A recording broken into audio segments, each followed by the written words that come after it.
Welcome to Digital Monday.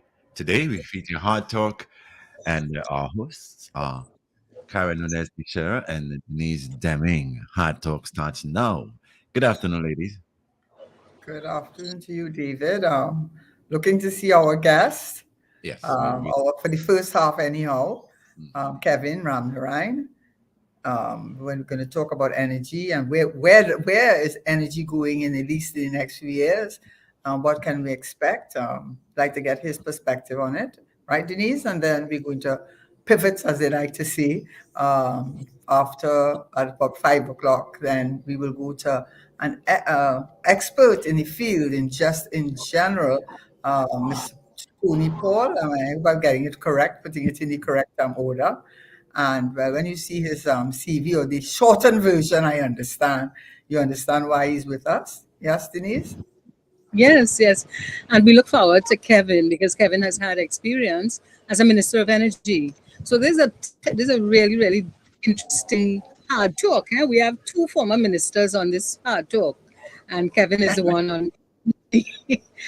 But while we wait on Kevin, Karen, what are your thoughts on where are we in terms of energy? Well, what I did have, as we always tend to have, and I know you were at one point in time, not sure, just like me, where I did miss a show, and it was because I was out of the country for whatever reason. So I wasn't quite sure if you were going to join us. So I did speak to Kevin, and he says, if I come here to talk about one more time about Dragonfield and Manatee, he is tired of talking about it. So he wants, he's not interested in having that conversation. So his conversation really is about where the energy sector is going to be going in the next 5 years. So Hmm. I think, David, you got the times. We got the times. Well, we had the times correct, but so he's supposed to be He's with joining us us now. now. Hold Excuse on. me. He's coming on now. Stand by. Right, and I just want to say before he joins us, 'cause I know you're Point 14 boy, and I Yeah. from Point 14, right? Okay, originally. So Point Fortin got a lot of big up, Oh God, they couldn't get more big up. I am, as you feel proud to be from Point Fortin. Of course. I had to add that before we go to the show. So Kevin, Yeah. yes. So Kevin, let me just do a little bit. Though you have warned me, and I have taken a cognizance of that. You are here in your capacity as someone who is an expert in the area of energy sector. I know you have many more other areas which we will not be drilling down to, but if Denise will allow me, and you, because I myself was very impressed actually when I did go. Yes, Kevin, I had to do that. And in doing that, I saw how many deep water round bids that you awarded during your time in office. And I think with BH Billiton and its partners, and arising out of that, 9 contracts were signed with BH Billiton. It is according to the report. This is some Wikipedia, and I think a good Wikipedia. We could rely on them now because they cite their in their footnotes where they get their data from. Arising out of these 9 contracts, BH Billiton conducted the second largest 3D seismic survey conducted by an international oil company in the history of the oil industry. Is that impressive or is that not impressive? The other thing that he did, which he has to be given a lot of kudos for because it shows a lot of innovation, which is what you want. He was able to attract the foreign direct investment from, according to this report, I'm not going to totally rely on it, but it says US 501 million in 2010 to 1.9 billion in 2014. And then you were the one that initiated the IPO, initial public offerings, which is allowing people of the country to participate in the wealth of the country in by way of the energy sector. And according to us, Phoenix Park IPO went on to become the largest IPO, which is an offering to the public to acquire shares and be part of our wealth and not just be a spectator. Went on to become the largest IPO in the history of the Trinidad and Tobago Stock Exchange. And you had another IPO in June 2017. So I don't think you awarded, not by us. So that's why we like to want to say that. Energy Executive of the Year from Petroleum Economic Magazine in 2014. So I think you have the kudos, you have the background to say that you are a person who can speak on anything that you want to. And you said to me, and I'm going to leave it to you, Denise, we had a little conversation beforehand with Kevin. And Kevin says, if I come and talk any more about and all all the Venezuelan he's tired. He don't want to talk about that. He want to talk about the future of the energy sector in Trinidad. So I want, if you do not mind, Denise, to give him the floor because I think if he's very passionately about it and wants to direct the conversation in a way that we have not as yet done. So And I Kevin, am the floor absolutely is comfortable with us talking about the future of energy because that is something that the man in the street doesn't understand. So over to you, Kevin. What is the future of energy in our country? and why is it so important? I think people have to understand I Are why you is all it hearing me? huh? Yes, we're No. hearing you. We're not Okay, good. seeing you, We're but not we're hearing seeing you. you because you don't want us to see you. It's all right. No, well, But we it's hear you. it's been a long, rough day, Karen, as you I know, know, you told me, you right? told me, you told me, you Um, told me. so I just wanted to start off a little bit about Norman. You remember there was an American general in the first Gulf War named Norman Schwarzkopf. He had a very long name, and he was asked, "How would you like to be remembered?" And he said, "On my gravestone, once they put, 'Here lies a patriot who loved his country and his family,' that he's fine with that." Right? He, of course, had many qualifications. He was a five-star general. He was, I think he was chancellor of universities and so on in the US. And I had an interview once with Denise, and she asked me, "How should I introduce you?" Denise, you remember what I told you? No, I don't Right. remember what you told me. As a citizen of Trinidad and Tobago, right? And we all love our country. Karen loves her country. For sure. She's from Point Fortin. Point Fortin is close to the heart. Um, Denise, you run all over the country. I know exactly. I don't know where you're from, but you are always running, right? Literally. Right. So Literally. I just wanted to put that as the anchor to my start today, right? Um, with regard to where we are as a country, I don't think anybody could be satisfied with the crime situation in this country. We've had multiple murders over the last couple of days, and we're now close to 200 murders for the year. So that can't be something that we're happy about. But there's a relationship between the crime in Trinidad and Tobago and the economy. And you could argue that when this country was not as wealthy as it is, 30, 40 years ago, crime was a lot less. So, Kevin, making sense. Your thesis is not adding up, right? But one cannot discount that there would be a relationship between the decline in the economy and the upswing in crime. It's not a total proportional relationship, but there is some overlap between the economy and crime. And we've seen where the economy has contracted by about 19% in the last 10 years. I now have 10-year data sets. So my reference is let's say 2014 to 2023. That's the 10-year period. So the economy has contracted by about 18 to 19%. What does that mean for the man in the street listening Well, to what does you? that mean for the man in the street? It means that the economy is producing less goods and services than it did 10 years ago. Um, our revenues are somewhere in the region of where we were 10 years ago. So 10 years ago in 2014, and you'll appreciate that 10 years ago, I have a very pretty good reference point there for me personally. I was in office. 10 years ago, we collected $58 billion in taxes and in revenue, sorry. So I think we're collecting somewhere close to that now. I was looking at different sources, and one source, I think it was the central bank, said 53 billion for 2023. So roughly 53 billion, but I don't understand how that reconciles with the Auditor General's numbers that I'm seeing going around, which is 64 billion. But I suppose eventually I'll get there in terms of my We're understanding. having a show on that next week, just to let you know, and we're having Mariano Brown and someone Yeah. who has been in the auditor, and I've been an auditor, and hopefully we get someone who has been an auditor general in the office, I mean, not the auditor general, but who is very familiar with that. So maybe he could answer that Yeah. maths not maxing. So so we're collecting, let's say we're collecting about 53, 54, 55 billion dollars a year, but the purchasing power of that money Yeah. is not what it was 10 years ago. So if the Minister of Finance has $53 billion today, and the Minister of Finance has $53 billion 10 years ago, those two $53 billion are not the same. Yeah. One could buy a lot more goods and services, and the other one can't. So, the in terms of oil production and gas production, both are down about 30% compared to over the last 10 years.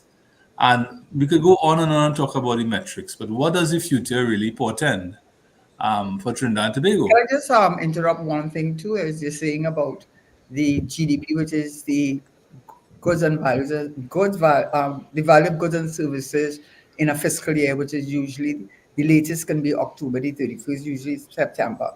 And but what also is very troubling, and someone did a TikTok or something on it, saying, I mean, I'm not any admirer of the person, but if the message is good, don't shoot the messenger.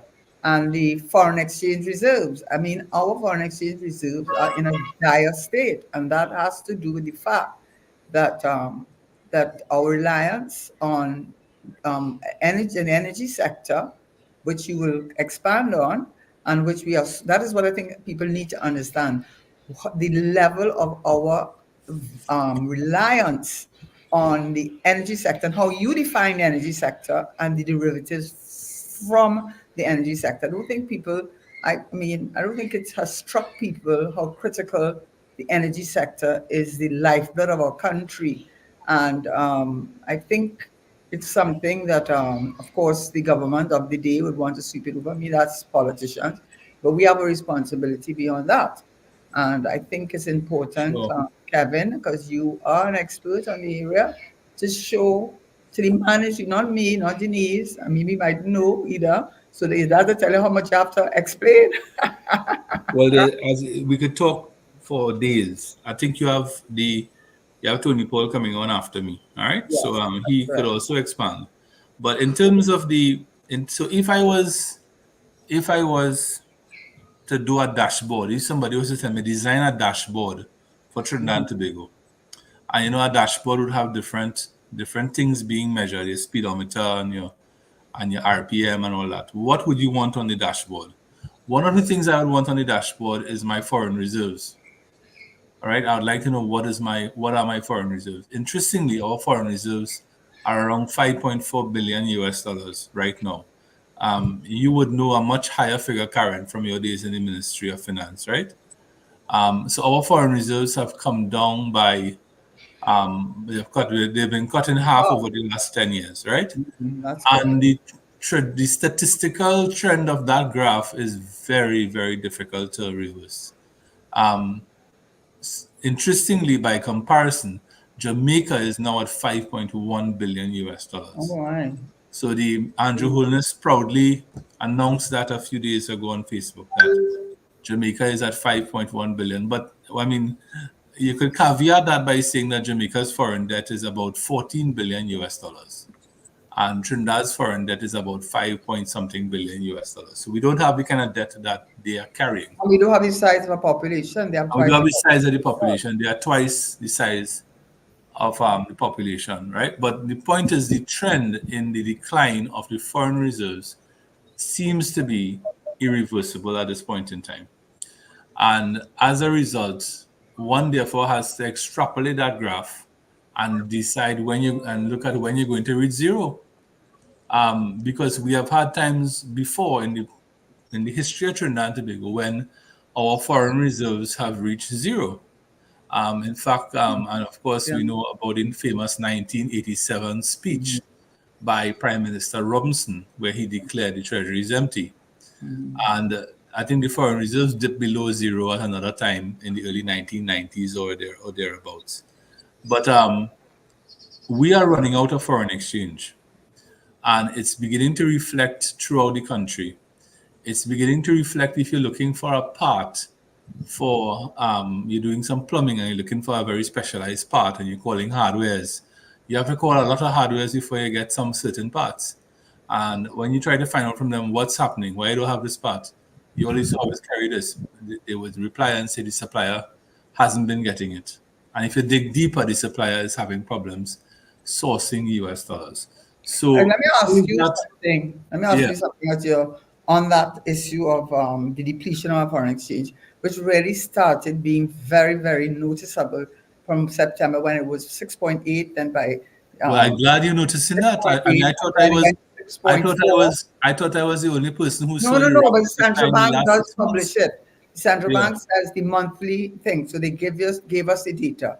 So they said 6.8 around September. By December it was 6.4, and by January it was 5.6. But the yeah. what and one of the things they said is contributing to that is your brilliant idea of your Minister of Finance to issue VAT bonds. And what the international companies did is they bought up the bonds, So they have and TT. they sold the bonds back to the local banks so that a lot of their bills that they would have had to pay, take their foreign exchange and change it into Convert. dollars, they Yeah. don't have to do it anymore because they have sold their VAT They have bonds and to they the have bank, TT. They have and they TT have because $50, they and sold the that back is bonds. also contributing to the Yeah. fact, I think. And I want to know what is it? I mean, you're giving us the dismal thing. I see this company called, this well from BH Billiton, Broadside One, which was the water round, came up dry. I saw that when they went out for bids for 17, this government, only 4 of the 17 bids were taken up. So I just want to know from you Why? what And the question is, so future. coming back to the foreign reserves, because we like to speak to the audience listening out there who are Right. the man in the red band maxi. Karen, Yes. you know Yeah. the story of the Yeah, man in the Clapham omnibus, right? Yes. so can You know why he you has mind? too many degrees, Denise. He didn't want me to mention them, so I'm not Right? mentioning them. So in law, they talk about the man in the Clapham omnibus And as a sort of metaphor for the Kevin, average man. So I say the red band maxi. okay. And here's what I'm saying, that what you all are discussing, the guy in the red band Maxine, not going to understand it. So, for instance, you all just had a conversation about the selling of the VAT bonds. What do you mean by that? Okay, well, you want to explain, Kevin, it's yours. Well, what happened is that many companies were owed VAT refunds, and of my understanding is that of the total amount of monies owed to companies for VAT bonds, about 70% of that were energy companies, right? The big ones in particular. So when these companies got these VAT bonds, so the government, of course, had to reimburse them for their VAT, and the government gave them bonds. And what is a bond? Just to make people understand, because I think they A don't bond is understand. really a promise to pay, Right. right? A promise to pay In the future, at a future date, in date, right? yes. So the companies then took the paper, the bond. The bond is, um, a IOU. bond. The book companies took the bond and they would have sold the bonds to the banks and gotten cash TT, right? It's similar to what happened in the early 1990s in Trinidad, where public servants got bonds. You all remember that? Yes, Yeah, we remember that. but the difference is here, Denise. What they did, remember, they have bills that they have to pay in TT dollars. They have their workers. They have bills that they have to meet Yes. locally, which are using TT dollars. So what they used to have to do was to sell a lot of the US to the bank, and bank would convert it into TT dollars, and then the foreign exchange reserves would go up. But what they did when they got the bonds, they took those bonds, which is an IOU, and sold them to the bank, and the bank gave them the money in exchange. And it was in And TT dollars. there's another side to the You story too. understand? So bank companies. Should I let me just Go back ahead. up a little bit. A commercial bank has two pipelines to get US dollars. One pipeline is the central bank, and the other pipeline is when the public sells US dollars to the bank. Now, by the public, Denise might sell a 40 US to the bank one day, right, to get some TT. Karen might sell 100 US to the bank one day Why to 100 for me? Give me 20. Go ahead. right? Kevin might sell, but when we talk about the public, we're not speaking about Kevin, Karen, and Denise so much. We're Oh, talking about no. who is capable of selling 100 million, 200 million, 300 million US dollars to the commercial banks in Trinidad. and Right. there are only a few companies, and there are actually 5 companies. What I'm told by the commercial banks that they have of all the energy companies who sell US dollars to the local commercial banks, there are 5 companies that they look forward to. And I don't really want to call the names of those companies, but you Right. could probably guess who they are. Oh, And yeah. they would be the BPs and the Shells and companies like Atlantic LNG and so on, right? Who need to convert US dollars to get TT dollars to Right. fund their operations in country. Right. Because we operate the form of legal tender in Trinidad is a TT dollar. It's not a US dollar. Although I see people putting their apartments in the papers for rent using US dollars, right? Which I And, am and, told, and Kevin, there are yeah. supermarkets and shops that are telling you, I exchange US dollars. So you can even start to buy some of Oh the yeah. things you need, the goods you need. So your neighborhood your neighborhood Chinese grocery buys US dollars. I mean, let's talk about the real world. We're talking about the ground, Right. right? So Mm-hmm. I go into a Chinese restaurant to buy my food, and I see a sign up. We buy US dollars. Right. So I We say, do see what? that. These people have a license from the central bank too. I didn't know They that, do. right? They But do. so why is this conversation important for the man in the red band, Maxi? Mm-hmm. Because US dollars, the US dollar is the lifeblood of Trinidad and Tobago. Mm-hmm. It is the sine qua non, Karen. Yes. That See how you without saying that for me? We can't do without it. Sine qua non. Don't sine go qua in non, there's Latin nothing for for you. that without which, right? We Yes. need US dollars for Yes. everything. Just Mhm. sit down and pause and think about Right. it. The laptop I'm looking at right now is here because of US dollars. The Mm-hmm. printer next to me is US dollars. The Mm-hmm. dishwashing liquid is US dollars, most likely because the manufacturer would have imported the components for that.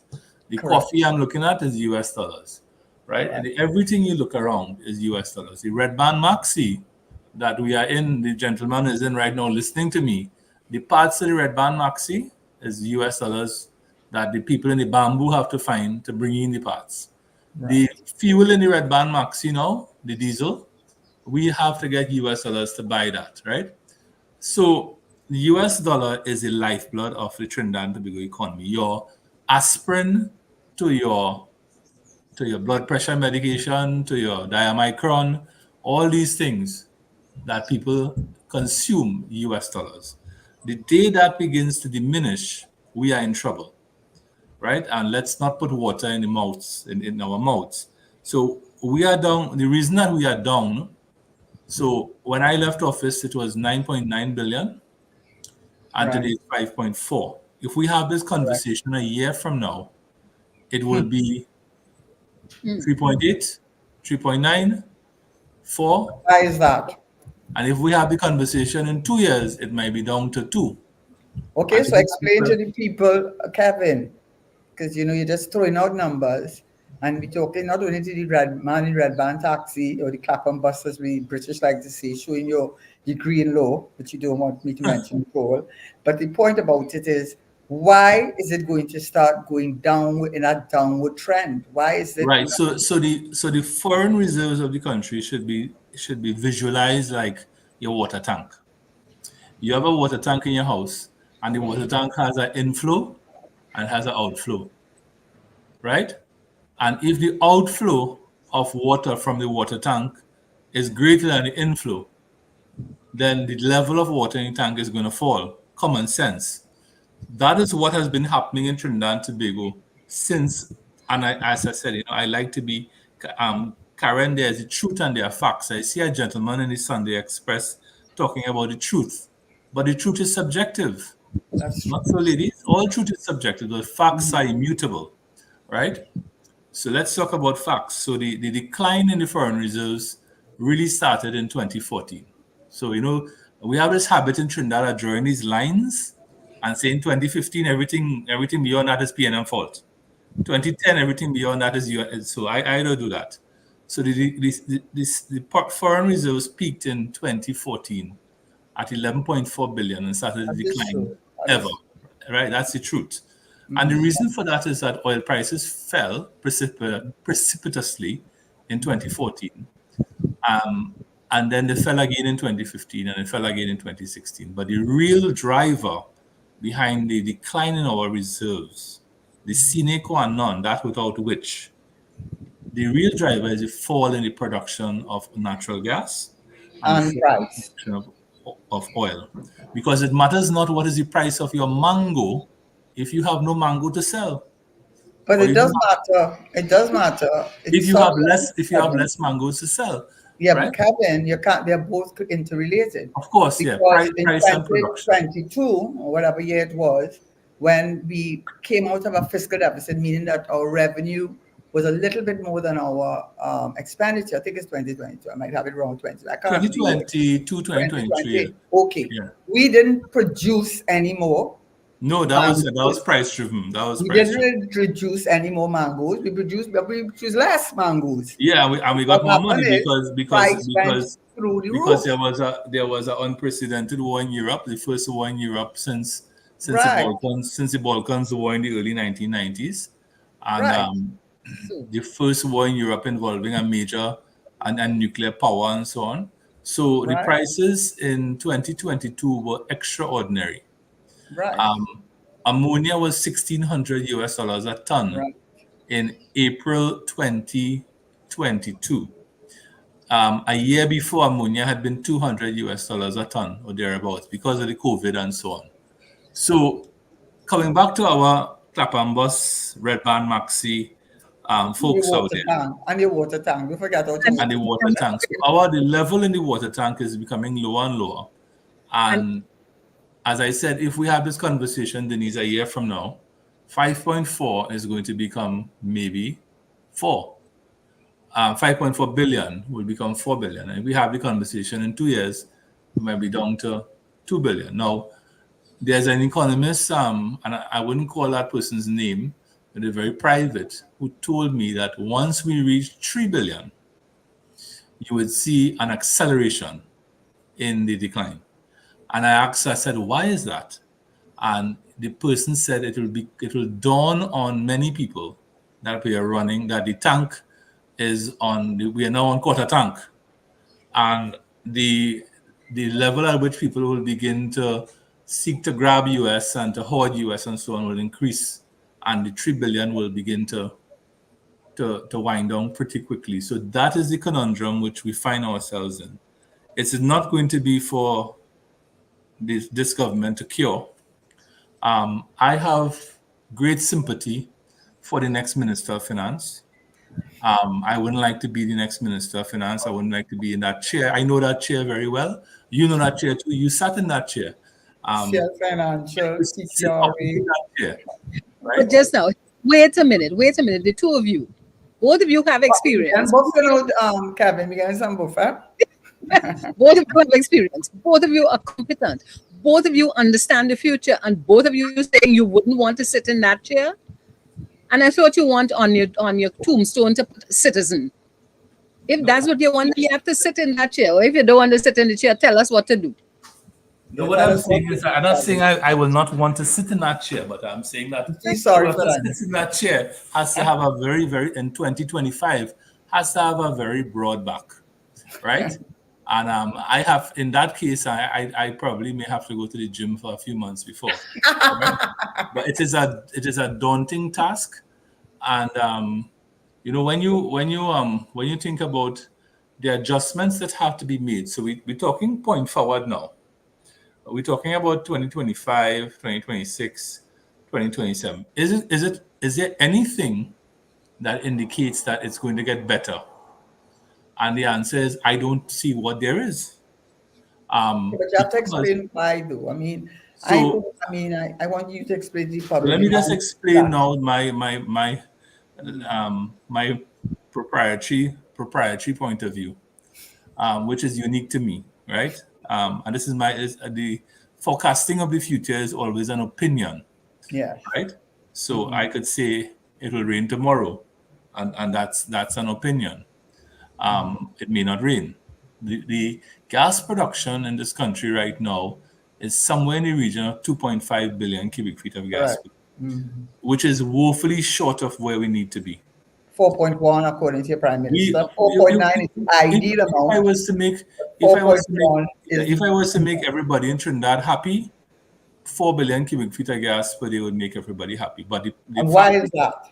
Because well, what will that's happen with our natural gas? Why is that so important? Because the Prime Minister spoke about it, But just well for the when ministry, why would that interestingly, be so important? interestingly, when the Prime Minister came back from Switzerland last year, I think it was last year, August, he gave a press conference and he said that he had seen data that indicated that if things do not change, that the country could be facing dire circumstances around 20 in the not too distant future. And I agree with him.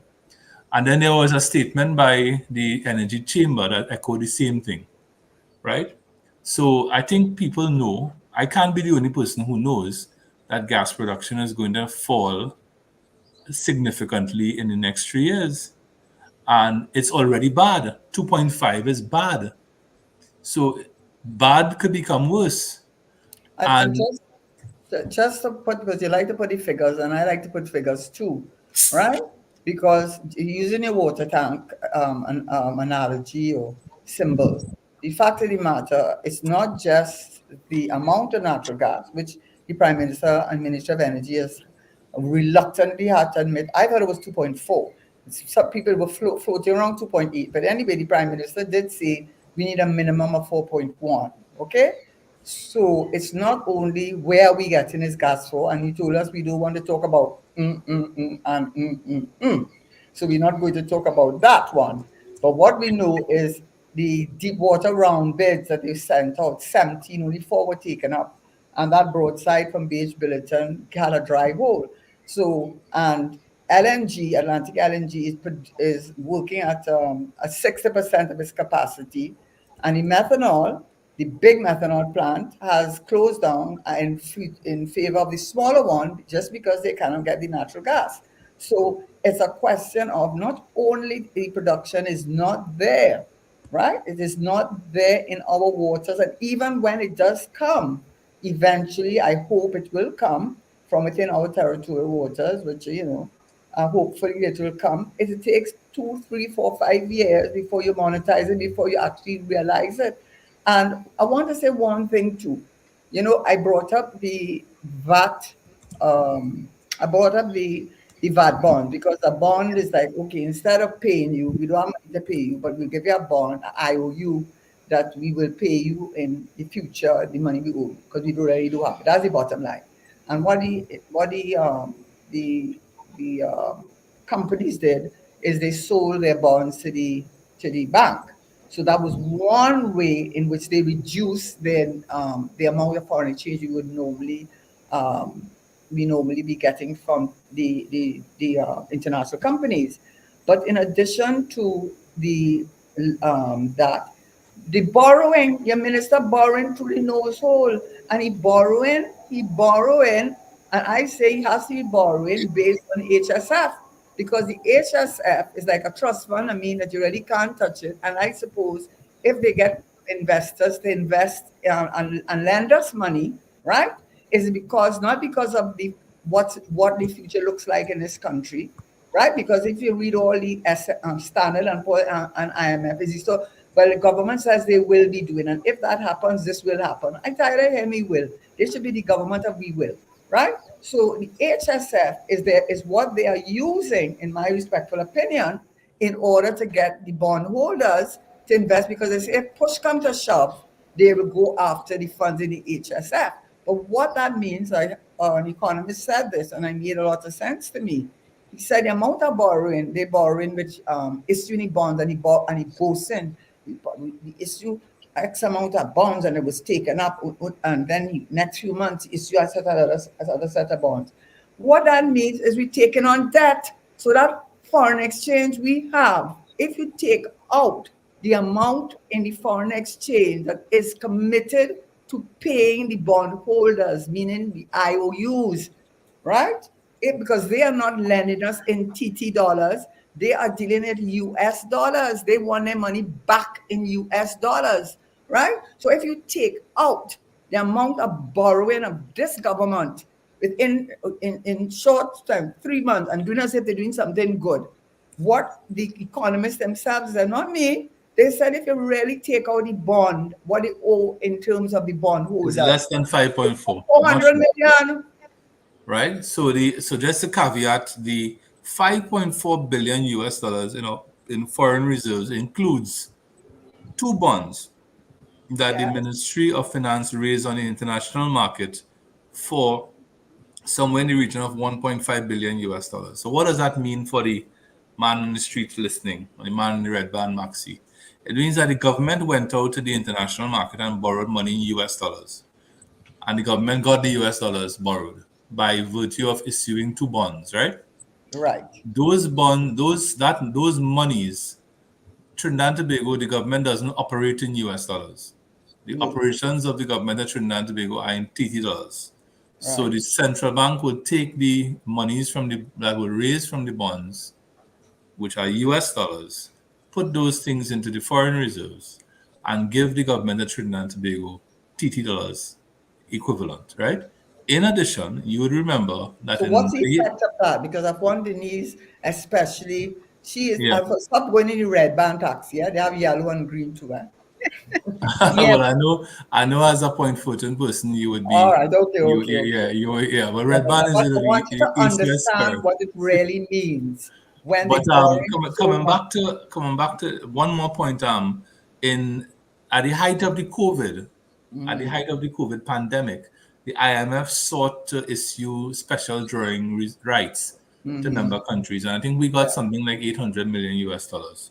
That went into the foreign reserves. So what's the point is that the 5.4 billion remaining in the water tank is made up of IMF special drawing rights and monies that we borrowed internationally.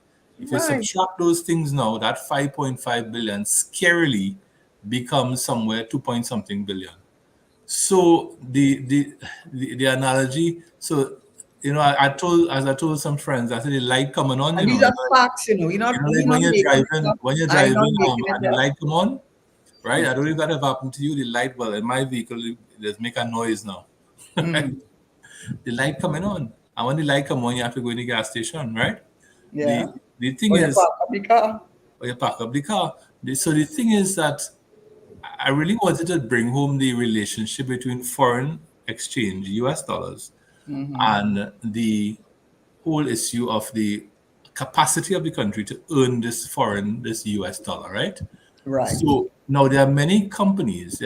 So I could tell you that I mean, I speak to a lot of people in the private sector, and I'm sure you also speak to people in the private sector.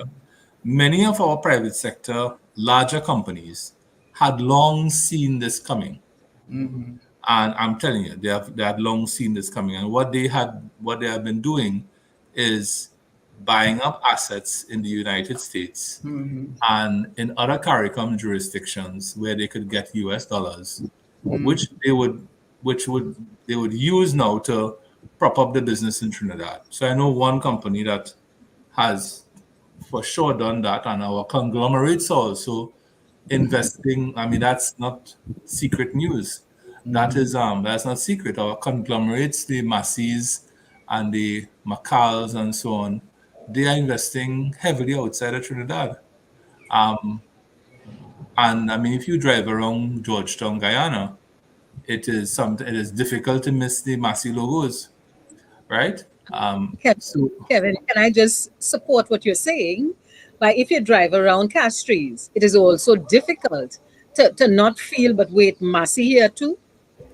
So, yeah, and I and wonder, kudos to Massey. I know Massey has come in for a lot of blows and things recently because of this issue that they had with the the white light and so on, right? And and the speaking to God and all that. Speaking to But God. kudos to them because I mean they have a duty. Their first duty is to the shareholder or shareholders, and they have to continue investing to grow and so on. But it says that there is very little opportunity for companies to invest and grow in Trinidad. Um, I mean, and the crime situation, of course, contributes to that, right? I mean, if I had, hypothetically, if I asked businessmen, if you had to invest 10 million US dollars, where would you invest it in the Caribbean? And they say, well, I could tell you Jamaica comes up, right? And Guyana comes up, Oh, Barbados comes up, 100%.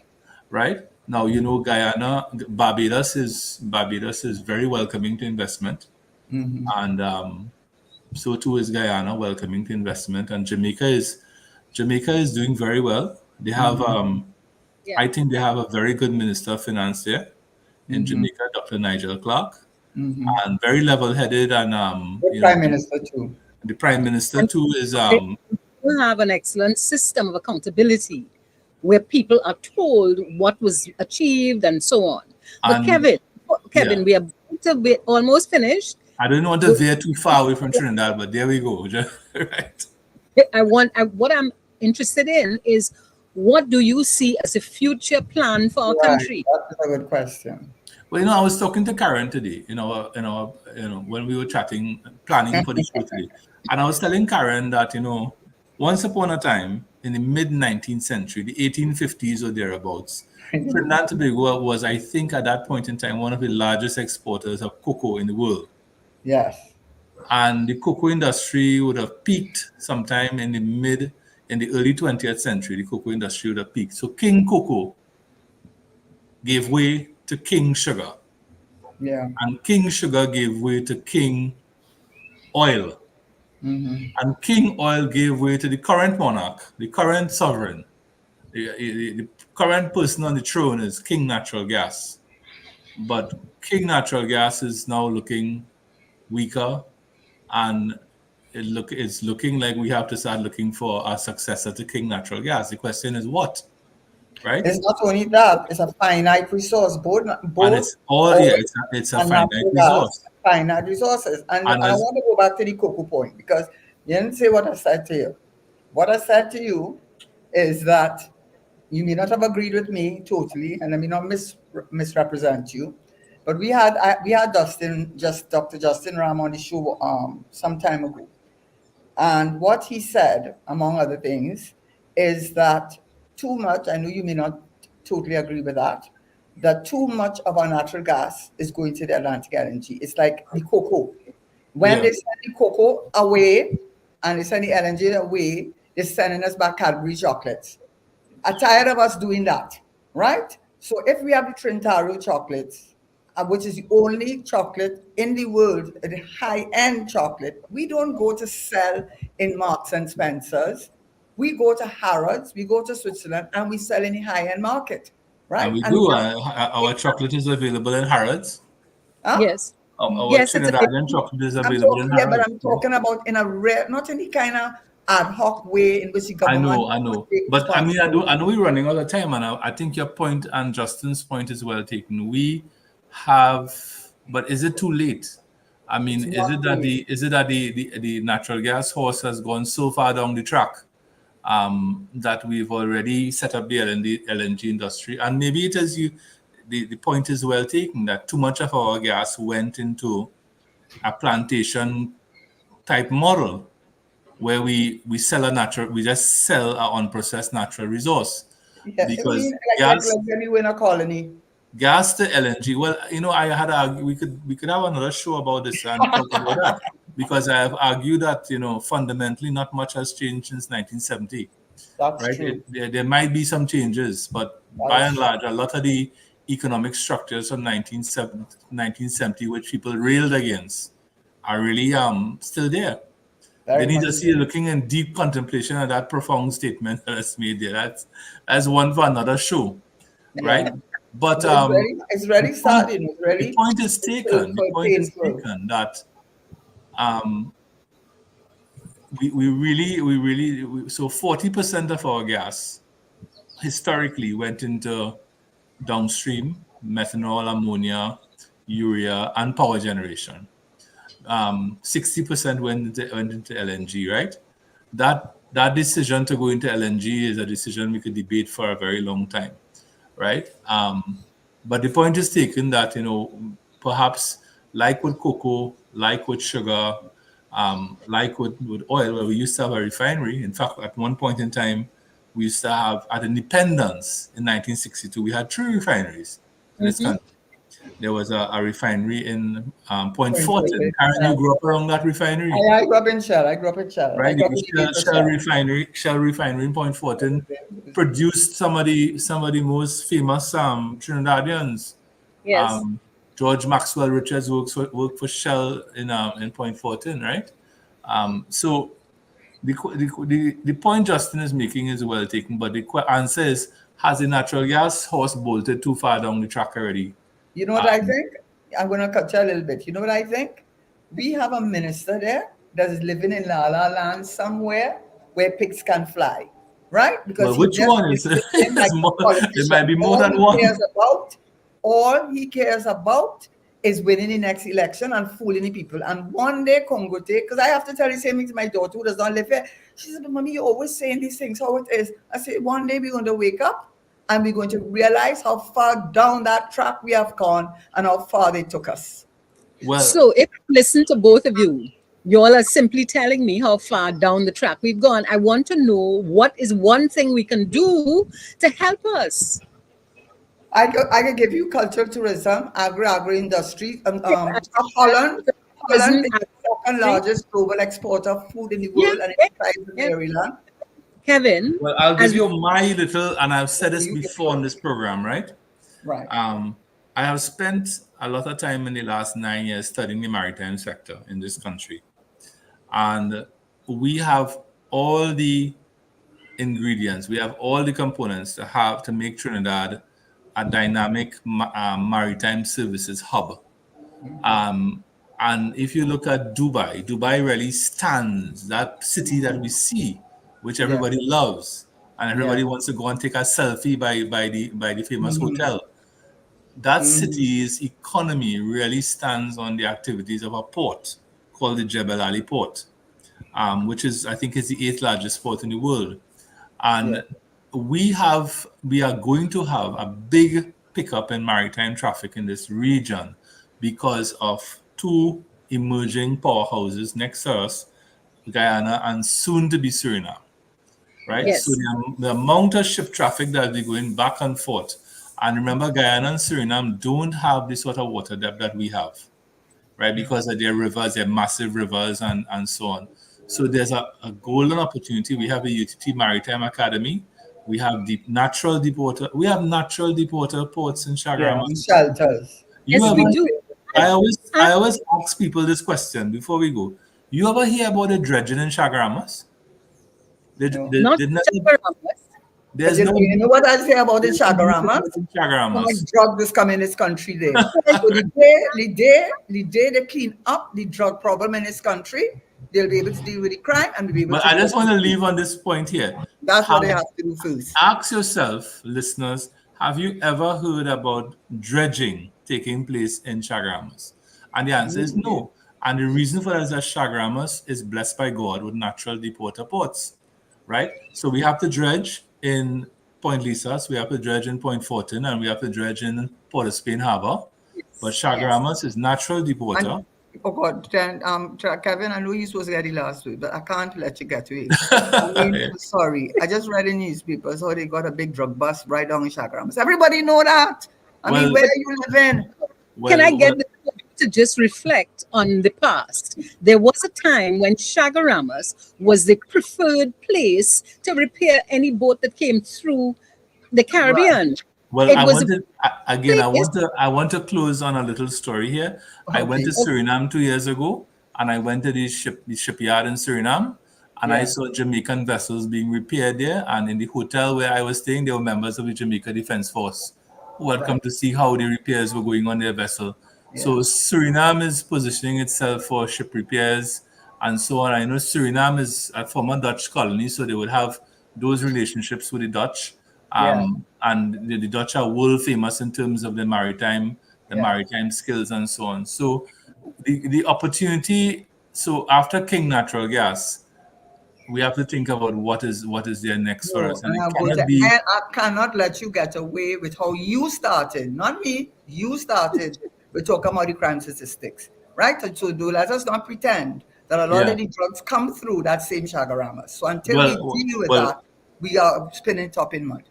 Well, okay, I hear you. I totally agree with you. And we have that could be our next show, and we could talk a bit about Venezuela and porous Okay, you want to talk about Venezuela? Okay.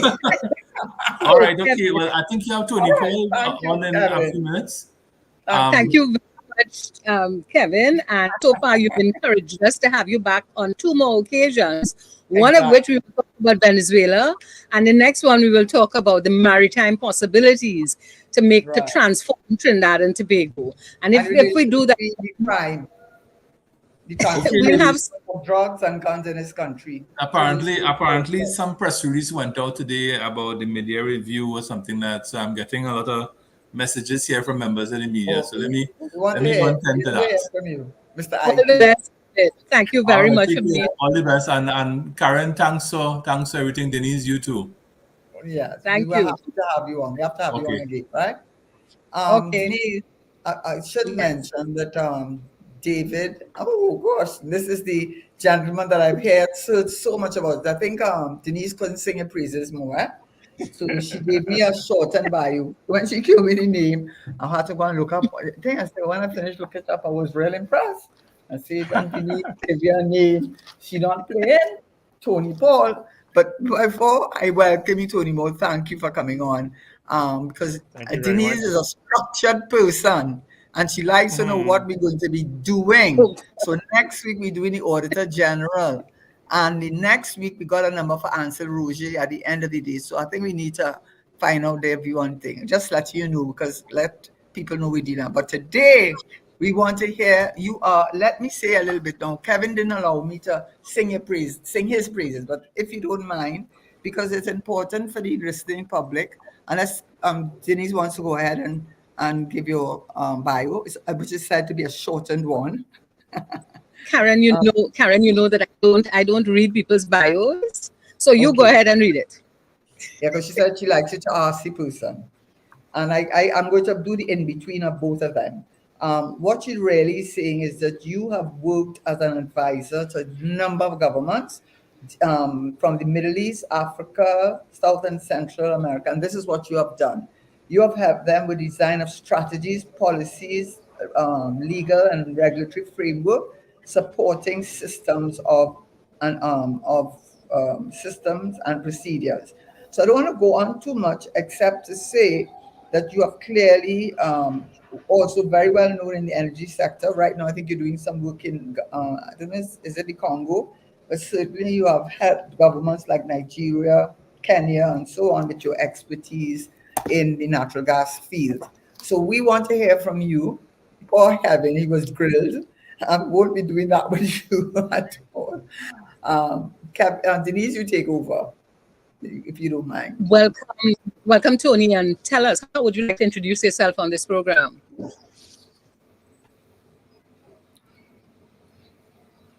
Tony, you're hearing us? Something has happened there. Sorry, I don't know if my internet connection is slow, but you're breaking up. I hope I'm not. And you can hear me okay. Let me, we're on radio, so do you mind if I turn off my video, at least to preserve some bandwidth? Yes, Hope I can yes. do that. Please go ahead. You know what you look like now. Okay, I don't know how to turn it off on this app. In any case, so my background basically is I've been in oil and gas for over 40 years now, 40 something years. Working across the chain, I worked in the Ministry of Energy. I was Director of Geology and Geophysics. My background is in geology and geophysics. So I used to run things like licensing rounds and oversee exploration programs. I worked with Trintopec and Petritrin. I worked in Trinma, Karen, spent some time in Point Important. I was senior geophysicist there. I worked in Amoco as exploration manager, BP in London in strategy for digital business, in Trinidad for production manager for the oil fields, and then development manager for the gas fields. So looking at sustaining the supply chain for that. So after that, I started doing things like in Azerbaijan, trying to build the supply chain for the Azerbaijan business. What became local content? And for part of my sins, I had content for Trinidad and Tobago. And word got out, so I've been asked to do a similar thing in places like Ghana, Kenya, Guyana, writing policies, implementation plans, helping with legislation.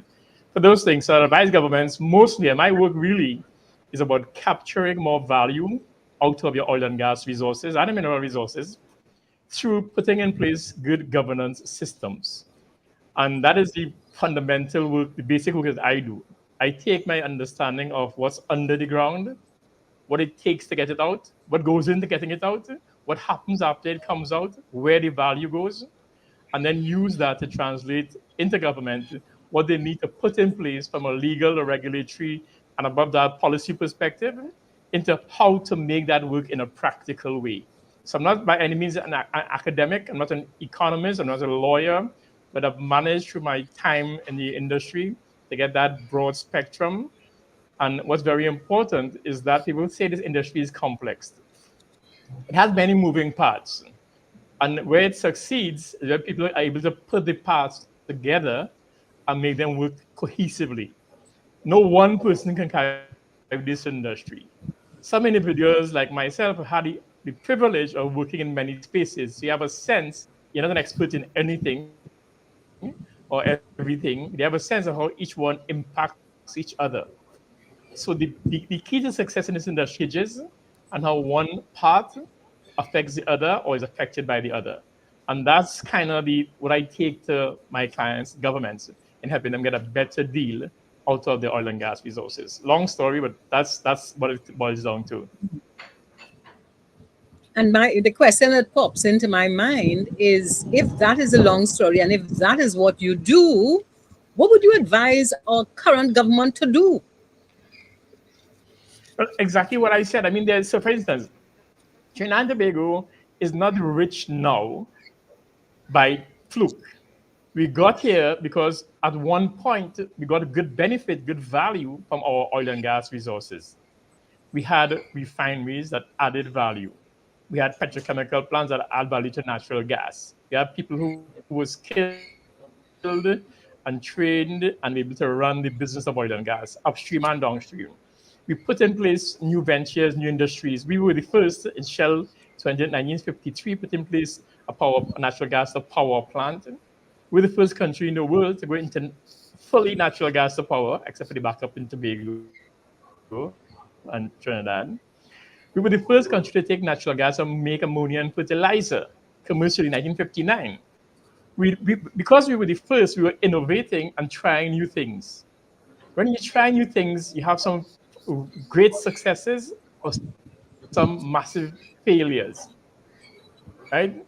Each of those steps along the way, we learned understanding the circumstances which we stood at that point in time. Circumstances meaning we've gone through all the circumstances. We've had high and low reserves, high and low investment, high and low production, high and low oil prices, high and low oil and gas prices. We've gone through all those.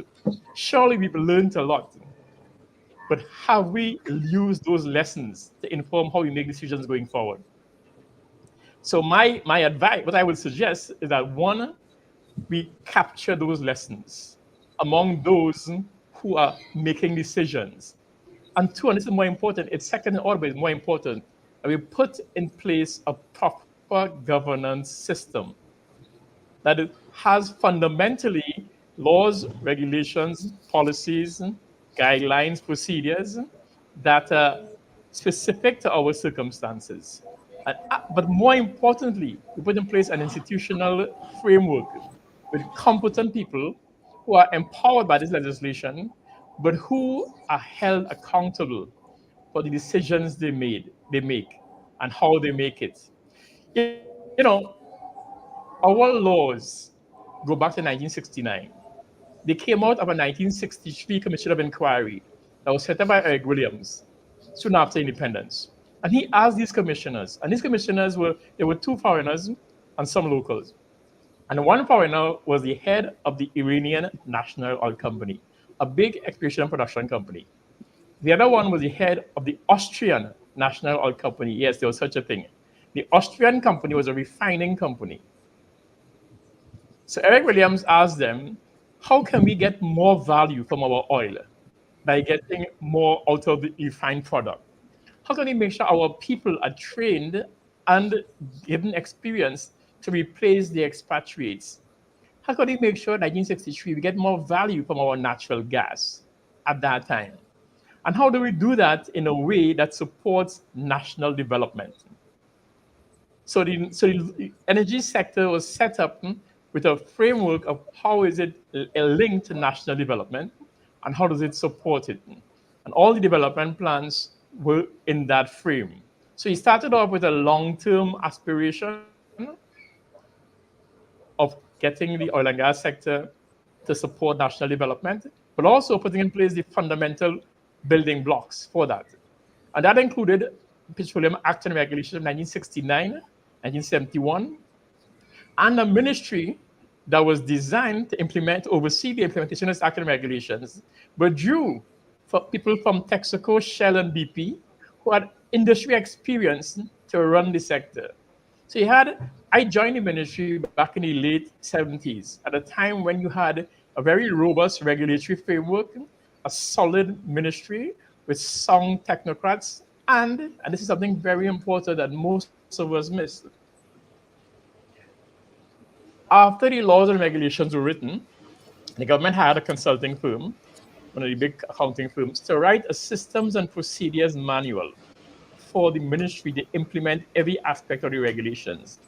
When I joined the ministry straight out of university, I was handed a copy of that systems and procedures manual, a copy of the Petroleum Act and Regulations, and a copy of the Civil Service Act and Regulations, as it was called then. So I knew what I had to do, but more importantly, how to do it. And I knew in what context I had to behave myself. Now, here's what happened. All the other ministries in Trinidad and Tobago had inherited systems and procedures manuals from the British colonists dated in the 1950s. And my own experience is that when the manual was no longer fit for purpose, and it became fit for purpose, it lost its fitness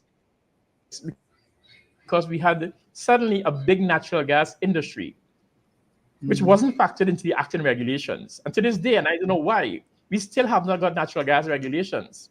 We must be the only country in the world with a big natural gas industry and no significant natural gas regulations. And there's And what a does that reason that mean? is, What are the I think. implications In of any that? case, What's the implications of what's the well, implications of failing to do that today? And how are so we the implications of not yeah. is that people then make decisions in an ad hoc manner, and there's no control over why or how those decisions were made, or whether or not they're the best decisions. So you have a governance system, which includes policies from the constitution coming down, policies, legislation, regulations, contracts, and permits, and guidelines, orders that have a purpose. And as you go lower down the sequence of instruments, the more granular ones are more specific to activities. But you need to have those. And you can't have an industry that's not regulated. And here's the part that people don't know. And sometimes I wonder why Trinidadians, professionals, don't pay attention to our industry. So our industry has a petroleum act, the basis of which says that nobody should participate in any part of the sector without a license from the minister. And it goes on to speak about the obligations and rights of licensees. So you operate as a licensee, and the regulations speak to your license. The law also says, the regulation also says the kinds of licenses you're supposed to have: a refining license, exploration and production license, pipeline license, petrochemical license, marketing license, retail license. You know what? There has never been a single petrochemical license ever issued. So nobody in Point Lisas is regulated under the act. So So how are they people regulated then? are acting without How are they the regulated control of under this legislation legislation? through goodwill. Through goodwill. Yeah, no, there are some. No, this industry has two sets of legislation: the Petroleum Act and the Petroleum Taxes Act. So we are familiar with the Taxes Act. That's where the revenue comes. But the legislation, the law has general terms to which everybody must prescribe. The regulations is where the specific terms come in. So the downstream people are regulated by the law, and those regulations that might happen to apply to them. But some specific ones don't apply to them. And if we had proper licenses, for instance, when I say proper licenses, for For Atlantic, for instance, everything. we would have saved billions of dollars. Billions of dollars. And here's a big gap, for instance. So the law also says the minister shall, by order, determine which of the oil and gas company, service companies should be regulated by license, to be licensed. So the law says among those to be licensed are contractors and agents of the primary contractors. Why is that significant? Because if I look at the upstream, for instance, the companies in the upstream produce oil or gas. Under the Petroleum Act, they sell oil and gas and recover the cost they've expended from that sale. In other words, we, the people who own the oil and gas, pay for every penny they've spent. And keep in mind, besides the money they actually spent, they also charge us interest, which is typically higher than bank interest because they self-finance, and they charge a management fee. So they profit at least 3 times because the cost they put into us and the actual cost, it's a charge out cost. So there we go. So the law What's says the that bottom line these for what you're saying? contractors Because and even agents, I think what so is the bottom line for this failure to not have the so whole the industry so the regulated, so, allowing the minister to have the discretion which ones have to be regulated, okay. and also the fact So that let there are me not yeah, specific regulations for yeah. specific. How are we seeing that acted and why So was nothing done? I'm giving you one example. I'm giving you one example. Why is it? Because these contractors and suppliers account for over 80% of the money spent by the companies. So you get $100 from selling a barrel of oil, say, $80 goes to the contractors. The government gets 12.5 to royalty. So that 12.5, that 12.50, that 80 are then counted as a cost to the business, which is then cost recovered before taxes are applied. So the remaining $3.50, whatever it is what is taxed. So out of Oh my $100 from a barrel of oil, we in Trinidad and Tobago get 12, 12.50 and $2 because it's 50% tax, 5% unemployment levy. So we get $14 and something, right? Whereas the companies take away 450 and they give dividends and so on. So if those companies who get in that $80 had been licensed, guess what has to happen? They have to have an office in Trinidad, they have to keep accounts in Trinidad, have somebody responsible in Trinidad, and they must pay taxes in Trinidad. And the minister can examine their books and all their contracts. So when a company gives an affiliated party the right to sell its product or to ship its product or to insure its product, they can charge whatever they want. So the ability to check transfer pricing is eroded right, that's if what's the going on. second party is out of country. That is why that was put into law. Yeah. And then of course there are many loopholes by which we lose revenue simply because the regulations that are in place aren't being properly implemented, or there are a lot of gaps that aren't being closed to make sure that one, we get the revenue that we should under the law, but not through the implementation of regulations. What you say to that, Denise? I'm amazed because he's saying that these laws were put in place in the 60s and they have not been implemented. So 69. that gives us an idea of the amount of money the country has lost. And what I'm also amazed at is we are continuing in the energy Some sector. aspects of it, yeah. Yeah, but we are continuing in the energy sector and we will be in the energy sector for a long time to come. How are we going to fix that? Yeah, yeah. Yeah, Yeah, because what you mentioned Well, in part, because I realized what you were saying, and you were talking about these companies that have subsidiaries and they can sell it at whatever price they want, because they go to where the tax level yeah, is at the lowest, right? The yeah, transfer pricing. A child reading the budget about transfer prices, because I remember when I was in government, to be honest, I remembered, I mean, learning from the governor of the central bank how important transfer pricing was and how it was abused by these multinational corporations that had these subsidiaries that were able to do exactly what you're saying. So, you know what is coming to my mind? Maybe I'm a politician at heart, and maybe I'm a cynic at heart, and maybe I've seen enough to make me feel how I feel with good cause. But things don't happen just like that. There's got to be a payback for somebody. And the payback is a lack of accountability.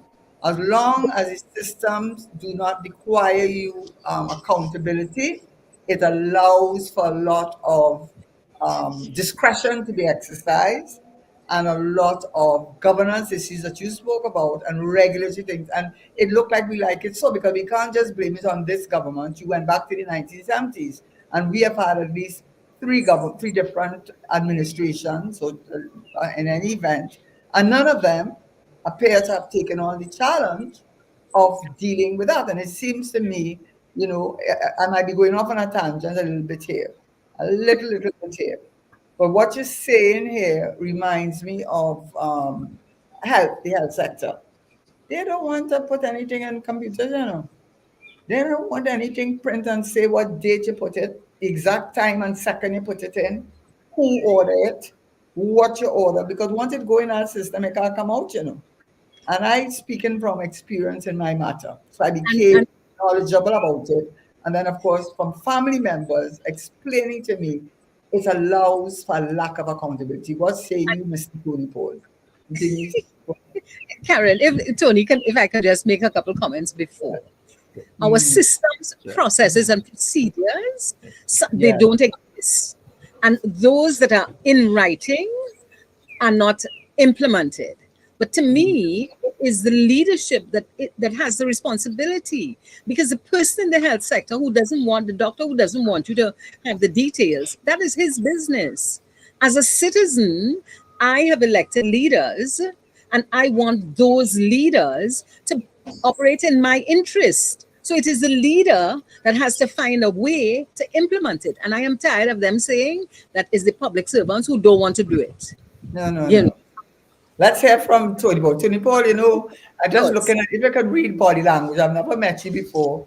In, Clearly in didn't know you, but I don't know you. But if I had to read body language, you are showing a level of amusement at what the conversation we're having and wanting to be careful how much you do say. But it is clear to us, it's clear to me because I didn't know all what you just said.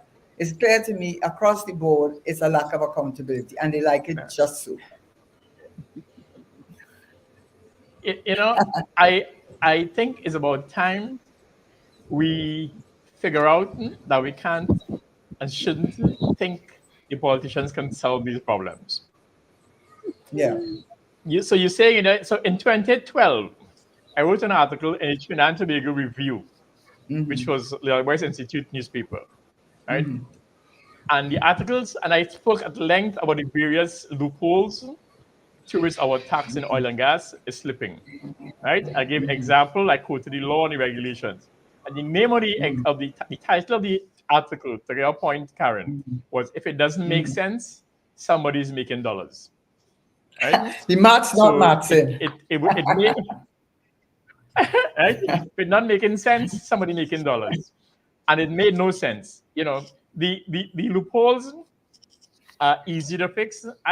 Again, full disclosure, I used to be chairman of the local content committee that reported to the cabinet. That 80% I talk about is where the local content goes. And we made recommendations to this effect to cabinet to close some of these loopholes. The point you made about I think earlier on about LNG rather than point visas. Every country, bar none, has what are called domestic market obligations. Even in Trinidad and Tobago, we have domestic market obligations for oil.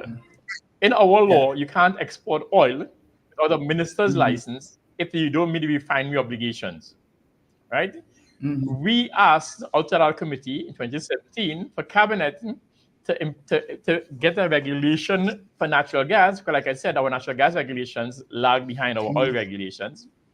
And put in the regulations, among other things, a domestic market requirement, domestic market obligation, saying that until the domestic market is met, no natural gas will be exported.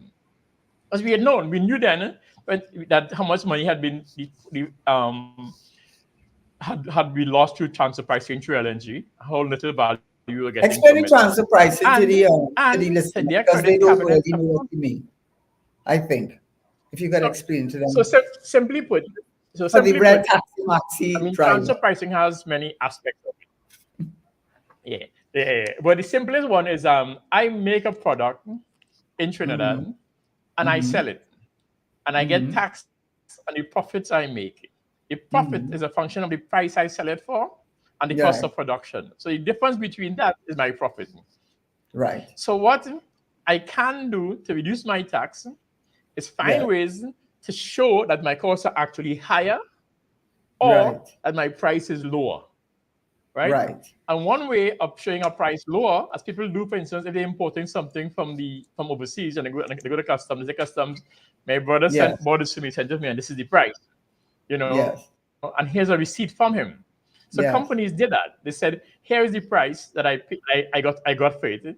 I sold it to our parent company's marketing company, and they gave me $2 for it. Now, in 1974, we knew that was the case. So we knew that Texaco was doing that. We knew Tesheira was doing it. We knew Amoco was doing it. So under the Petroleum Taxes Act, we introduced a mechanism to stop transfer pricing. And that worked really well for a long time. So that prevented you from selling it, just to be clear. It prevented you from reducing the actual... Right. So here's how it works. The law says, if you sell it to a third party to whom you're not affiliated, that price will be deemed an arm's length transaction. Right.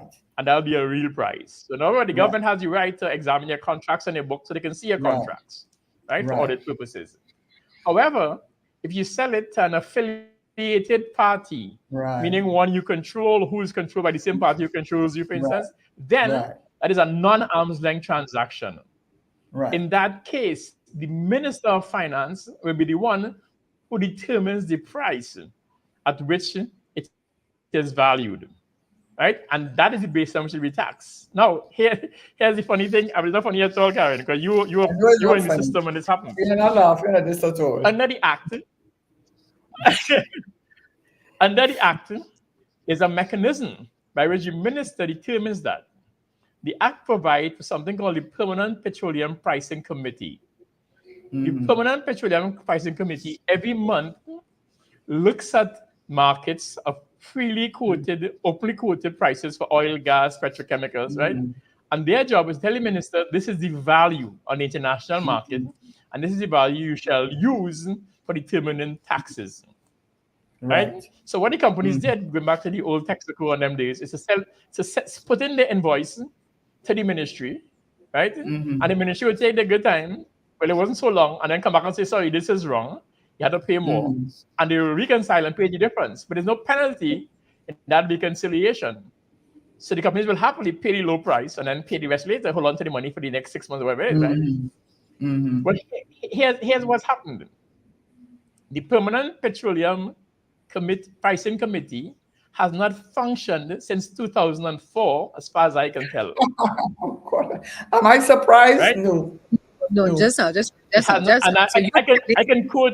I can quote minister after minister after minister in the budget speech standing up and saying we will reconstitute the committee. Yeah, not only that, the audit, and Trinidad has two agencies doing oil audits. The Ministry of Energy has their own audit team. BIR has their own audit team, auditing different kinds of contracts. Each of those, as far as I can tell, audits 6 years after the fact, but they're so far behind it. That means the companies are probably holding on to that extra money for as long as they can. And then only the minister determines what is fair and what isn't fair without any technical input from that committee that by law is the only one who's supposed to determine that price. My God. Yeah, so that is the so I mean this is one example. And that is why, for instance, Putin and partners could point out to a shortfall of revenue by the LNG sellers of $30 billion between 2010 and 2016, of which our taxes would have been something like 17 plus billion, which at the time the national debt is 22 billion, and this is US dollars, which Yeah, we never went after. And and I and then understand. there are two instances of different prime ministers where there was a lot of noise made about the outstanding payments that were due.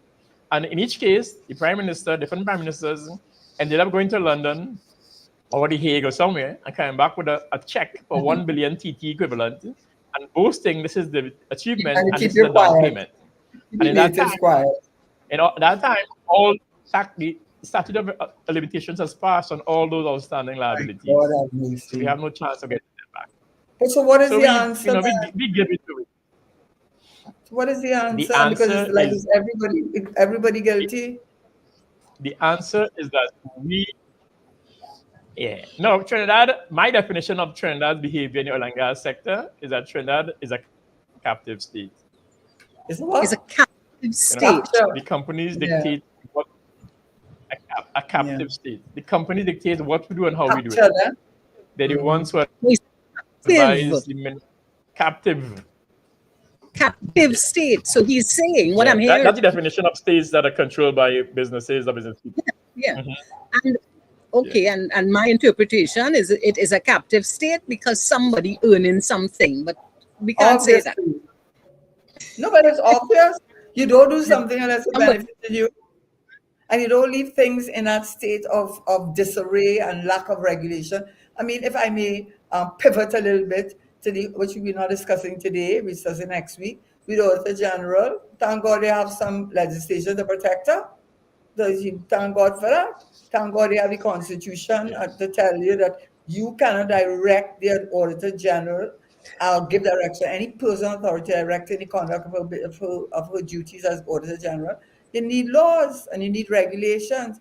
I mean, this country, honest to goodness, and we are now, from what you're saying, right, Denise, what he's saying to us is it look as though we can't put our finger on one, but we certainly can put our finger on the last 10 years, for sure, because they got a chance to correct it. They talked about transfer pricing. You can go to their budget, and I heard about it today. Cows came home. That's when I learned about it myself.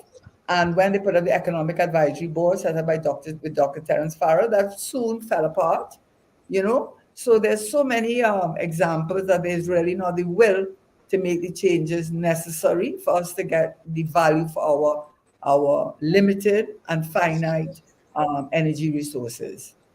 And they would not Mr. Tony Paul to be on them as the chairman of that board.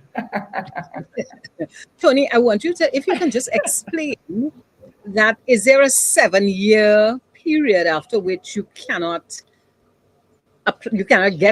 correct it and get the money? All taxes.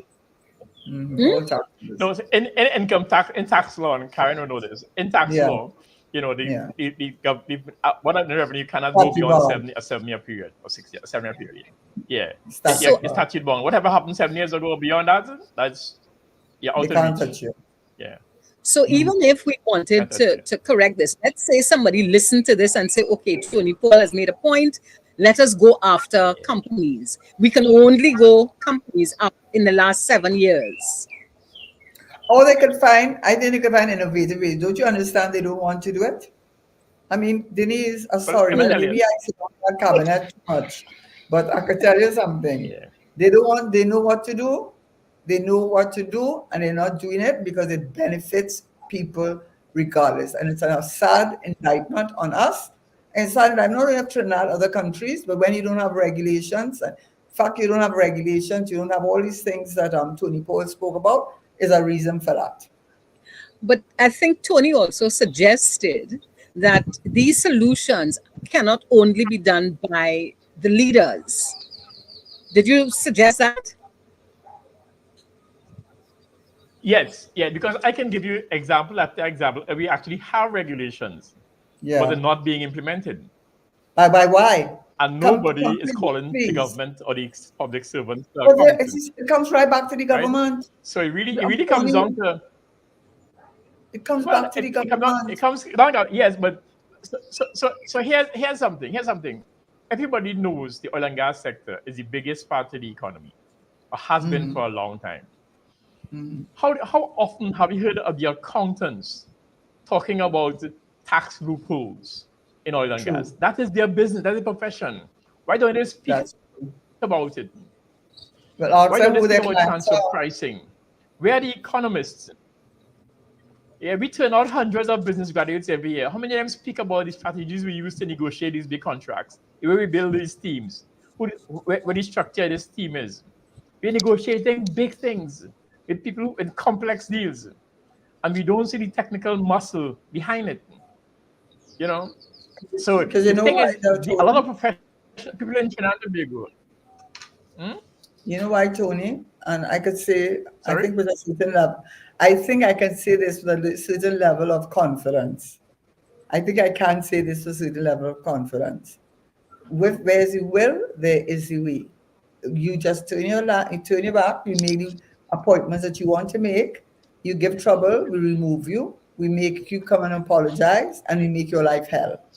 And we will do anything. And I think, in particular, I'm sorry to say, this current iteration of the current government, starting with the core leadership, have all got the boys club, and the boys club thing is they are untouchable and they do what they want, and people are afraid because the economy is not in a good place, and they are afraid to lose their little job, their little consultancy, the little, because I'm minding the children, they're minding them, right? They're afraid to lose a contract. We're not talking about the community leader contract, we're talking about everybody contract. You give trouble, they're going to tell you you're going to lose your contract. They'll find a way, right? I sit down inside cabinet. So let me just say, where there's a will, there's a way. It may take time, but it can be done. And the final point on that is, in a way, it is a blessing that although we have the Westminster model of democracy, which is legislative, executive, and the judiciary, reality is in England, for example, from which we inherited it, they have about 600 and something MPs, of only 20 of them form the cabinet. So there's a certain amount of independence of their MPs regarding issues with their own government. In this country, we have 41 seats. If you win, and you win by the narrow majority of about 22 seats, every single one of them are made a minister or parliamentary secretary. And if you want to still drive that car, and you want to have a chauffeur, and you still want to, I know of what I speak. If you want those things, you shut your mouth, you turn a blind eye, because there are many people who are seduced by vaunting ambition, the love of money and status. And until you get a leadership that will not put up with that and make people example, it's only then we're going to see a change. And that is my opinion, which I hold to steadfastly.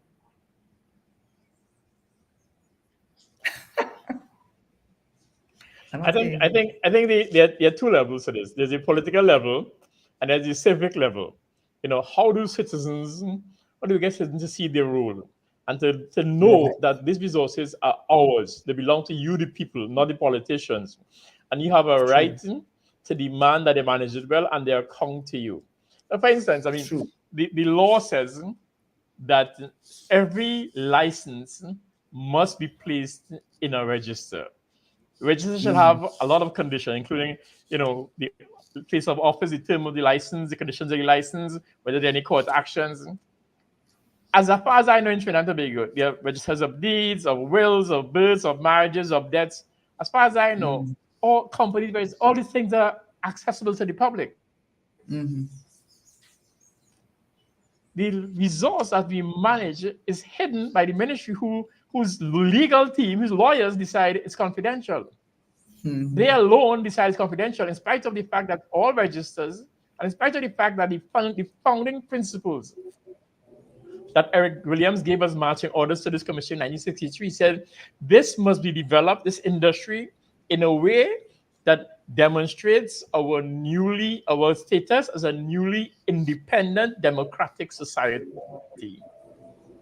So that law and that regulation put in place many transparency mechanisms, many accountability mechanisms. Over time, that has been eroded. And Correct. I go back to the notion that I was handed a systems and procedures manual. And over time, that became less and less useful. But people who manage the transition were experienced enough, they can manage the gas issues because they had experience. Young people Yeah. coming in, like when I came in out of university, didn't have Yeah. that experience. And they're in Yes. charge now. And I tell people all the time, we take some very bright young people, send them to some of the Yeah. best schools in the world, bring them back to Mhm. scholars into the public service. And what Mhm. do we get out of them? On the other hand, we take kids who may have done so well in school and who can get jobs in the public service or wherever because they haven't got the degrees, but they get hired into the fast food places, the franchises. And you go in there and you get clean toilets, a consistent product and service. Why is that? And Because everybody who diminishing goes of in your there is foreign given a exchange. standard operating procedures manual.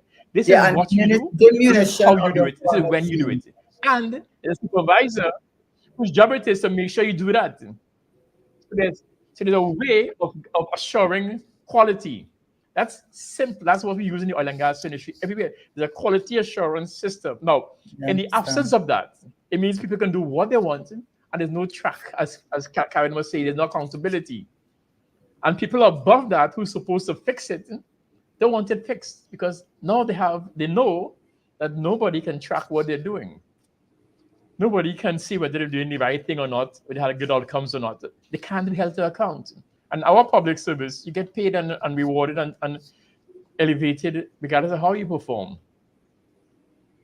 So there's not that governance system that demands accountability and rewards good performance. What it does is if you go on to play between accountability and transparency, you get yourself in trouble and you might be dealt with gross misconduct. That's what you get. That's what you get. At least that's what I see emerging from currently. But what was your, I mean, Denise is the lady that likes to ask, so what is the answer? Is that what you like to ask, Denise? Yes. Listen, this sounds terrible, but I don't have a lot of time left. So No. I am interested in activating what will make a difference. Yeah. So in my mind, I mean, to be honest, the industry has this mysticism about it that people hide behind it. You hear things that it's so complex, it's technical. I've learned in my time that the people who understand something the best can explain it to a child. So it must mean two things. People who are explaining it to the population don't understand it as well as they should, or we haven't built the synergies between those who know and those who can tell. So one thing we did a few years ago at UTT when UTT was new, we built a course for journalists. We would teach them about oil industry. So they will Oh. translate what we put out there to language that is more accessible. Right? That's a common thing that I've seen in other places I work. You need to have that translation. So you need to have people who understand well enough, they can explain simply enough, but then others who can take it into language that is more accessible. But then beyond that, it's not a single communication. And one of the problems we face now is that the media are about the headline, about the soundbite. That's about the story. That's about communicating. So there's education, as we know, takes reiterations, telling it more than once in different ways, through different I agree voices. with that. So when somebody stands up and speaks, like I do, if I repeat it, then I become noise in the wind. I'm saying same thing over and over. If somebody else is bringing their own perspective on it because they understand it, then it gets more. So really and truly, what we need is a mechanism to put important issues to the population in a way they can communicate, understand and communicate themselves among themselves. Because we can't change politicians or politics. People who talk in Trinidad and Tobago are a small number. We can talk as much as you want. The politicians know we don't move the needle on votes because we don't connect to the voters the way they do. Communication works at two levels, at the heart and the head. most human beings, through our evolution, have communicated and trusted people who they know, who talk like them, walk like them, feel like them. They communicate through the heart. Intellectuals speak a different language. They don't reach people's hearts. True. So we need that That's true. translation to say, how does this affect you? Right? And that's what a lot of the talk that goes around Trinidad. You have a lot of talk at the heart level and at the head level, but not the translation That's true. to bring them together. And that's But I where I want to think say this, it's boring to people. your You see, the society thing about it is that is not sensational. have So a people are not going to lead read on it. us. You find people That's in the the media problem with what you're saying, who are, Tony. and we have one or two in Trinidad, don't get me He's breaking up. wrong, but the way the media works at the moment is about get that story out. Not only get that story out, if I could use an example, always I'm not sure if I'm breaking going on a tangent a little bit, right? up But it's or also not, but they call it the fourth I've been estate, losing you in and and out. etc. etc. That issue with Paris, so I'm not giving my opinion on it. So let me just say Sorry, that. I lost you for a Huh? second. No, I'm I lost saying you what for a you're bit. saying is So true. Okay, yeah, what I'm saying is what you're saying is true. The yes, reality is, sure. if you look at reading newspapers, foreign newspapers, whatever, people like Bacchanal. That's why they watch Real Housewives or whatever. That's why they look TikTok. They like the Bacchanal, right? You come and talk to them about that. Unless you can show them the connection with how they're able to pay their bills and what happens at that level, and be able to break it down, because it really needs a lot of breaking down. You really can't reach them. And the other thing too is, I'm of the view, I'm sorry, but the media is being, to a large extent, being controlled by he who pays the piper plays the tune. And there are too few players who are controlling nearly everything in this country, and therefore they control the message. And I use the one example, which I found was very unfair, and I'm not taking sides for or against her. I saw a headline, Paris Omedo, Paris, whatever her name is, something 99 million. Now, when I read that, I thought she went and told them, give me 99 million. When you read the article, it said that they called her in and asked her to quantify what she felt was a good package for her to part ways with them. Clearly, they want to get rid of her for whatever their reasons are, and to put forward something to them. But the way they put it is that she looked at some greedy person who went to them and says, Parcel demands 99 million. I mean, after you read that, you read the article, you not forgetting that headline, You're not forgetting that headline. So what I'm saying to you is this: all what you're saying is good and thing, but the heart and the head is not going to come together unless you break it down in a way that the man in the street can see the connection with him. And the politicians are not interested in you doing that. That's my final word, Mr. Tony Paul, which we have to have you over again. And I'm in agreement with you on that. Yeah, so you need to have that translator in between. Yeah. And And Denise, before, this is the one that had you brought. She was the. no, I totally accept that we need to have that translator in between. And I Yeah. don't have a solution. I can't even think of how we can do it given the way we have evolved. But Tony, I just want to ask you one more question before we end. And Mhm. that is, what is your feeling about the Point Fortin not the Point Fortin, the Point de Paix refinery? Do you think there are possibilities, prospects for its reopening? So Because it's been six. That's a story by itself. yeah, no, absolutely, absolutely. I mean, yeah, I mean, the refinery has and the refinery business has different aspects. And let me take them one by one so we understand whether or not the answer is the right answer. The first question is physically and chemically, can those pieces of equipment get back operational afterwards, given that these plants have been shut down for 5 years? And the answer, from my understanding, and I've been fortunate enough to have a good handle on it, including a side visit not too long ago. And Parrier or TPHL did a really good job at preserving, and that's not the right word, the assets, the infrastructure, so that they can become operational again. So there isn't deterioration. And the example I used when I saw it is that I had been to Azerbaijan in 2000 and 2001. And this was like 10 years after the Soviet Union broke up. Azerbaijan was the heart of the Soviet oil and gas and petrochemical industry. And they had massive, miles and miles of driving on roads of infrastructure, of plants, like Point Lisa's, many times over big. And they were all rusted. My taxi driver was a PhD in chemical engineering. He was a taxi driver because it had shut down, and in 10 years, it had gone to rust. And the plants in Point de Pierre were in really good condition. But in fact, some of those plants were relatively new built or newly refurbished. So infrastructure-wise, the assets are credible, in my view, to start back up. That's one part of it. The commercial side of it and the operational efficiency of it. So there are two sides to the commercial side. Is the trading side, how much you buy crude for and how much you sell product for. So in the end, that's what it comes down to: buying crude, converting it, selling product.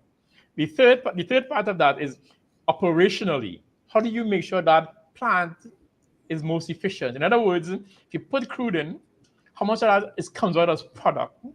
How much comes out as a high value product? That's a question of how well each plant is working, how long it's operating for, instead of going down for servicing and so on, and how well it's managed. So operationally, the question is, how well can that plant be managed? And my understanding is that part of the problem with the plant is that it had a low efficiency. It was in the low.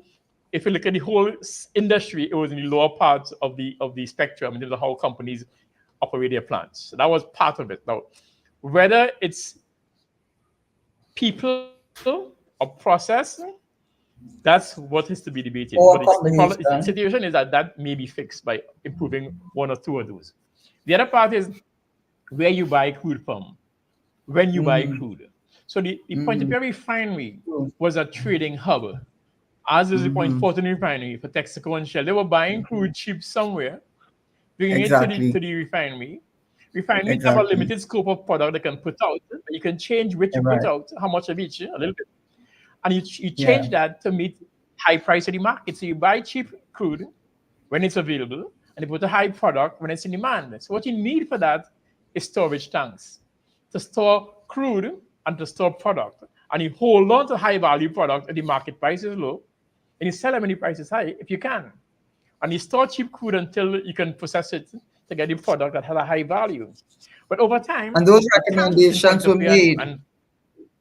Those recommendations were made. Right? Those recommendations. There are many studies. No, I mean, when they decided to close it down.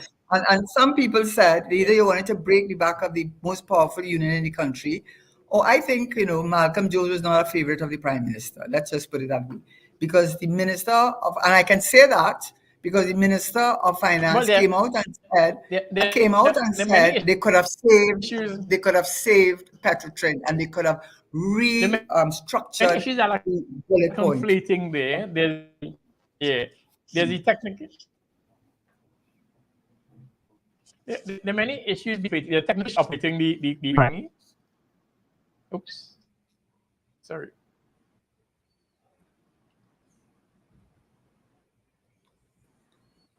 Denise, we have to have him back. Denise, we have to have him back. I'm here. I'm hearing you, but it's breaking up. I'm serious. You know why I think I picked the wrong network.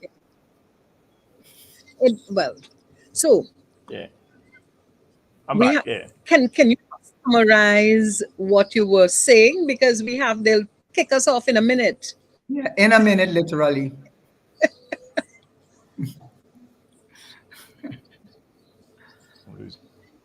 All right, his network seems to be giving some trouble again. So, Tony, are you with us? Denise, the man said transparency, accountability. Okay? Bottom line, lack of transparency and lack of accountability. Look, he Accountability. nodded his head. He can't talk to him, but he hear what I said. That That's is a that good the bottom line to end that on. is Yeah, the absolutely. bottom line. Yeah. Lack of transparency and the math's Yeah. not matching because somebody benefiting from it being just so. Okay? And That's bottom line.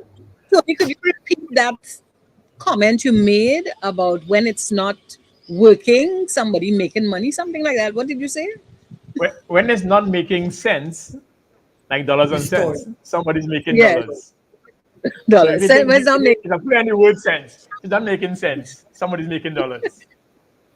You put it in the tank farms. You store it in these huge tank farms, and you wait until the economy turns around. And also, too, what they've said is you try to lock in a price when the price is low, right? So if you lock it in when the price is low, and you because Curacao doesn't have oil, but it refines oil, the bitumen has been affected.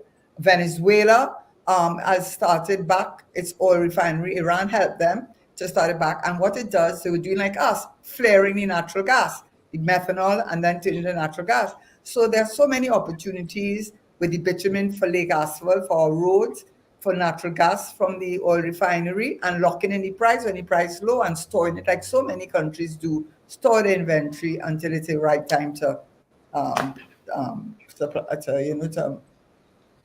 to so utilize it. Am I summing it up, Mr. Paul?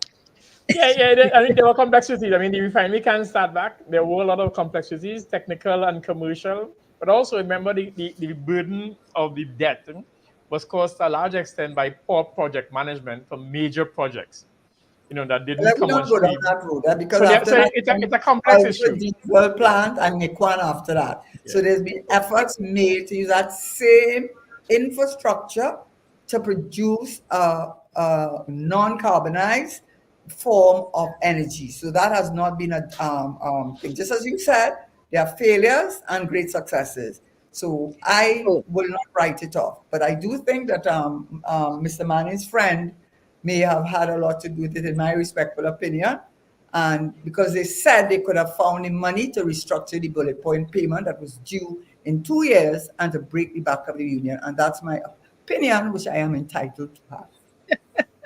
and on that note, Karen, can we bring this show to an end? Thank you very Yeah, much. Tony Paul, thank you. You've been such a You've brought some concepts that are new and different, and you've also given all the evidence and the history behind it.